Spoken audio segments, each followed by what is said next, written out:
জানিয়ে দেব এই মুহূর্তে হাতে পাওয়া সর্বশেষ গুরুত্বপূর্ণ আপডেট বাংলা সংবাদ। শুরুতেই থাকছে স্বৈরাচারের দোসররা অন্তর্বর্তী সরকারকে বিপাকে ফেলতে চাইছে।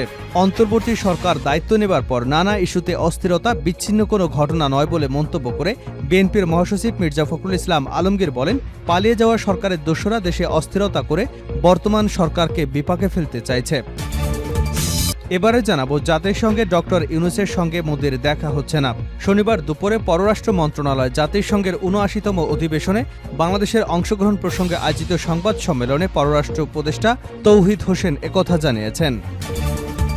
জানাবো খাগড়াছড়ি ও রাঙামাটিতে সংঘাত, থানচিতে বিক্ষোভ। সম্প্রতি খাগড়াছড়ির দীঘিনালায় অগ্নিসংযোগ, ভাঙচুর এবং হামলার প্রতিবাদে বান্দরবানের থানচিতে বিক্ষোভ মিছিল ও সমাবেশ করেছে আদিবাসী ছাত্র ও যুব সমাজ। এবারে থাকছে ফ্যাসিস্ট কালচার থেকে বেরিয়ে আসতে চাই। অন্তর্বর্তীকালীন সরকারের আইন উপদেষ্টা ডক্টর আসিফ নজরুল বলেছেন, আদালতে আসামিদের উপর যেন হামলা না হয়, এজন্য আমরা সকাল ৭টায় শুনানির ব্যবস্থা করেছি। কোনো মতেই একজন আসামিকে আদালত প্রাঙ্গণে হামলা করা যাবে না। আমরা ফ্যাসিস্ট কালচার থেকে বেরিয়ে আসতে চাই। শনিবার সকালে সুপ্রিম কোর্ট প্রাঙ্গণে আয়োজিত প্রধান বিচারপতির অভিভাষণে তিনি এসব কথা বলেন।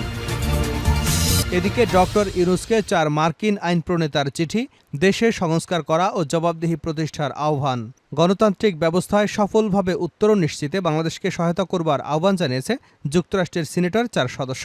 ছাত্র জনতা তীব্র গণ আন্দোলনের মুখে গত ৫ই আগস্ট প্রধানমন্ত্রীর পদ ছেড়ে ভারতে পালিয়ে যান শেখ হাসিনা। তারপর গঠিত অন্তর্বর্তী সরকারের প্রধান উপদেষ্টা ছাত্র জনতার তীব্র গণ আন্দোলনের মুখে গত ৫ই আগস্ট প্রধানমন্ত্রীর পদ ছেড়ে শেখ হাসিনা ভারতে চলে যাওয়ার পর গঠিত অন্তর্বর্তী সরকারের প্রধান ও শান্তিতে নোবেল বিজয়ী অধ্যাপক ডক্টর মোহাম্মদ ইউনূসকে লেখা এক চিঠিতে একথা জানান ওই সিনেটররা। এবং সর্বশেষ জানাবো আন্তর্জাতিক সংবাদ। ২ বছরের মধ্যে ইসরায়েলের অস্তিত্ব বিলীন হয়ে যাবে।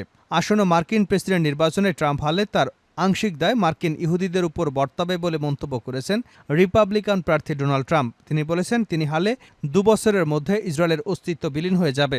মার্কিন সংবাদ মাধ্যম সিএনএনের এক প্রতিবেদনে এ তথ্য জানা গেছে। এতক্ষণ শিরোনাম শুনছিলেন, এবার বিস্তারিত। প্রিয় দর্শক, আপনি যদি এই চ্যানেলে নতুন হয়ে থাকেন, ভিডিওটি দেখতে দেখতে চ্যানেলটি সাবস্ক্রাইব করে আমাদের সঙ্গেই থাকুন। আর এই ভিডিও সম্পর্কে আপনি আপনার মূল্যবান মতামতটি কমেন্ট বক্সে জানিয়ে দিন। আর হ্যাঁ প্রিয় দর্শক, জানিয়ে দিন ভিডিওটি কোথা থেকে দেখছেন। স্বৈরাচারের দোসররা অন্তর্বর্তী সরকারকে বিপাকে ফেলতে চাইছে মির্জা ফখরুল। অন্তর্বর্তী সরকারের দায়িত্ব নেবার পর নানা ইস্যুতে অস্থিরতা বিচ্ছিন্ন কোনো ঘটনা নয় বলে মন্তব্য করে বিএনপির মহাসচিব মির্জা ফখরুল ইসলাম আলমগীর বলেছেন, পালিয়ে যাওয়া সরকারের দোসররা দেশে অস্থিরতা করে বর্তমান সরকারকে বিপাকে ফেলতে চাইছে। শনিবার দুপুরে গুলশানে বিএনপির চেয়ারপারসনের রাজনৈতিক কার্যালয়ে সাংবাদিকদের সাথে মত বিনিময় সভায় এসব কথা বলেন তিনি। মির্জা ফখরুল ইসলাম বলেন, সরকারের গুরুত্বপূর্ণ দপ্তরে এখনও বসে আছে আওয়ামী লীগের দোসররা। ছাত্র জনতা হত্যাকারীদের সরকারের বিভিন্ন স্তরে বসিয়ে রেখে ভালো কিছু সম্ভব নয়। সরকার যাতে স্বস্তিতে কাজ করতে না পারে তার জন্য একের পর এক ঘটনা ঘটিয়ে চলছে স্বৈরাচারের দোসররা। সংকট সমাধানে অন্তর্বর্তী সরকারকে রাজনৈতিক দলগুলোর সাথে নিয়মিত আলোচনার আহ্বান জানিয়ে ফখরুল ইসলাম বলেন, সংস্কারের বিষয়গুলো দেশের মানুষের প্রত্যাশা থেকে পূরণ করতে রাজনৈতিক দলগুলোর সাথে আলোচনা প্রয়োজন। সংস্কার চাপিয়ে দেওয়া নয়, এটা সবার কাছ থেকে মতামত আসা উচিত। বিরাজনীতিকরণ প্রক্রিয়ার চেষ্টা দেশের জন্য মঙ্গলজনক নয় উল্লেখ করে মির্জা ফখরুল ইসলাম বলেন, সংবিধান পরিবর্তন পরিমার্জন করতে হলে জনগণের মতামতকে প্রাধান্য দিতে হবে, না হয় এ নিয়ে প্রশ্ন উঠবে। নির্বাচন দেরি করে হলে গণতন্ত্রের জন্য হুমকি। তাতে করে আওয়ামী লীগের লোকজন অপকর্ম করে বিএনপির উপর দায় চাপানোর চেষ্টা করবে বলে মনে করেন বিএনপির মহাসচিব। বাসায় ফিরলেও বেগম খালেদা জিয়া সুস্থ নন বলে জানিয়েছেন বিএনপির মহাসচিব। ওনাকে ডাক্তাররা এখন পর্যন্ত ফিট টু ফ্লাই এটা মনে করছেন না, সেজন্য ওনাকে বিদেশে নিতে বিলম্ব হচ্ছে। জাতিসংঘে ডক্টর ইউনূসের সঙ্গে মোদির দেখা হচ্ছে না, পররাষ্ট্র উপদেষ্টা। জাতিসংঘের সাধারণ অধিবেশনে অন্তর্বর্তী সরকারের প্রধান উপদেষ্টা ডক্টর মোহাম্মদ ইউনূসের সঙ্গে ভারতের প্রধানমন্ত্রী নরেন্দ্র মোদির বৈঠক হচ্ছে না। শনিবার দুপুরে পররাষ্ট্র মন্ত্রণালয় জাতিসংঘের ৭৯তম অধিবেশনে বাংলাদেশের অংশগ্রহণ প্রসঙ্গে আয়োজিত সংবাদ সম্মেলনে পররাষ্ট্র উপদেষ্টা তৌহিদ হোসেন একথা জানান। তিনি বলেন, জাতিসংঘের সাধারণ অধিবেশনে প্রধান উপদেষ্টার সঙ্গে নেদারল্যান্ডস, পাকিস্তান, নেপালের প্রধানমন্ত্রী, ইউরোপীয় কমিশনের প্রেসিডেন্ট, যুক্তরাষ্ট্রের পররাষ্ট্রমন্ত্রী, জাতিসংঘের মহাসচিব, জাতিসংঘের মানবাধিকার সম্পর্কিত হাইকমিশনার, বিশ্বব্যাংক গ্রুপের প্রেসিডেন্ট, ইউএসএআইডি প্রশাসকের সঙ্গে দেখা হবার কনফার্ম হয়েছে। আর কিছু পাইপলাইনে আছে, সেগুলো শেষ মুহূর্তে জানাতে পারব বলে আশা করছি। মোদির সঙ্গে প্রধান উপদেষ্টার বৈঠক হবে কিনা এমন প্রশ্নের উত্তরে তিনি বলেন, ওনাদের দুজনের উপস্থিতি নিউ ইয়র্কে একসঙ্গে হচ্ছে না, কারণ মোদি একটু আগে চলে যাচ্ছেন। আর আমাদের প্রধান উপদেষ্টা একটু দেরিতে যাচ্ছেন, কাজেই সেখানে তাদের দেখা হবার সম্ভাবনা নেই বলেই মনে হচ্ছে। খাগড়াছড়ি ও রাঙামাটিতে সংঘাত, থানচিতে বিক্ষোভ।